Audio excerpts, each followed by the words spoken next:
Cheryl, so excited. We're here on day 3 of moving forward with resilience as part of our return to resilience journey. So we're really focusing on the namesake of this whole thing that we're doing together. So I'm very excited and very excited to be here with you again. So when we think about resilience, and there's all these aspects we're talking about resilience, but resilience in itself is really that shift, in energy. It might be that split second that you notice that you're kind of turning a different direction or shifting your energy in a different direction, but it's really, really learning to shift sort of away from that fight, flight, and freeze that might be a distraction or is a distraction for you.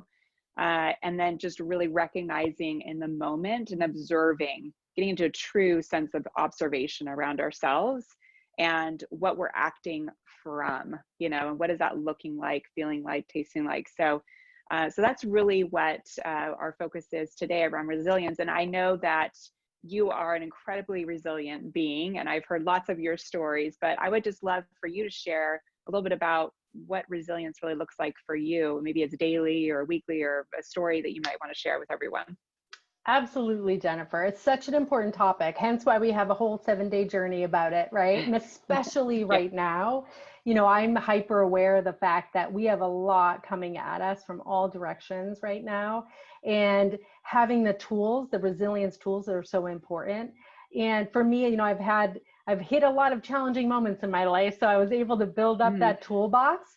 And really, I think of it as developing a certain amount of self-awareness, the ability to recognize when you're feeling anxious or when you're upset, or when I do A, I end up feeling B, and I'm thinking a particular story, early days in the pandemic, when it was just the news, the numbers, the cases. And I would find myself at the end of the night, right? Definitely when I should not be doing this, like wanting to look at the news and just do the doom scrolling, right? At the end of the night. And Oh, yes. yeah, Yeah. right. And if I gave into that, then I had a poor night's sleep.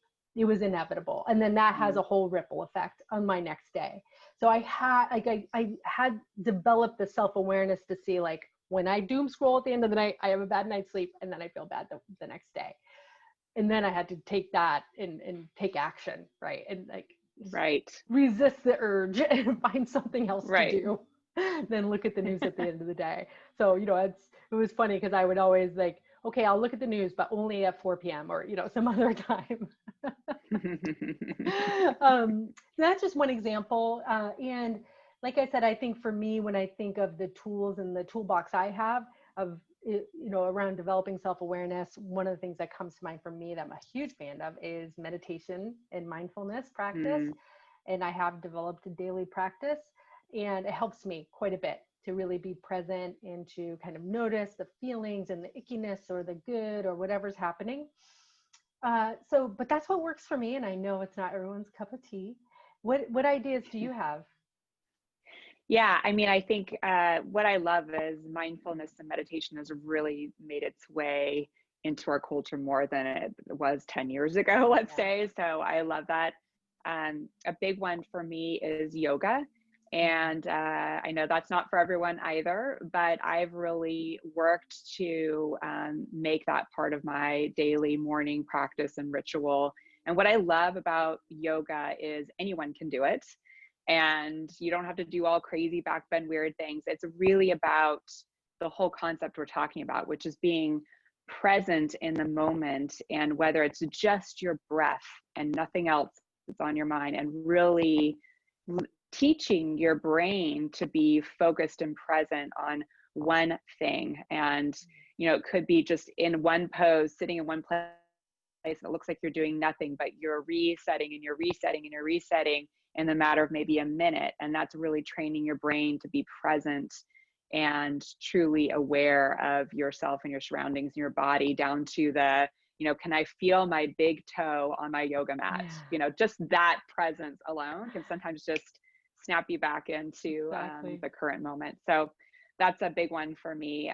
There's other tools, and I certainly work with my clients on many, but One is I actually, you'll see I'm on my hand right now, I write down every day qualities that I am willing to be that day. And I will set timers on my phone to remind myself I am willing to be in this moment. And that is huge. I know I've had clients that's really helped. It's very simple, but it is I love very that. effective. And Yeah. so Yeah. visible and visceral, right? Like it's Yeah. there, it's It's right tangible. there It's with not me. just I know. up in here. I love that. That's Yeah. beautiful.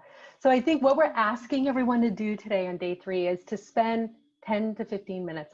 It's all we're asking for you to carve out. Maybe you already are a meditation guru and you're good on this front and have your practice, or maybe you don't. But just, you know, for today, really find that 10 or 15 minutes to do something to kind of be present in the present moment, in your body, in your surroundings, you know, whether maybe you go for a walk and you know, look at the roses or you know, the nature around you, Yes. or the buildings if you're in the middle of a city, what have you. But that's our action for today, for our day 3. Yay. I'm so excited. And please share with us if you have any special ones of your own. We would love to hear them. Yeah, Thank you so much. great. Thanks, Cheryl. Talk to you Ciao. later. Bye. Bye.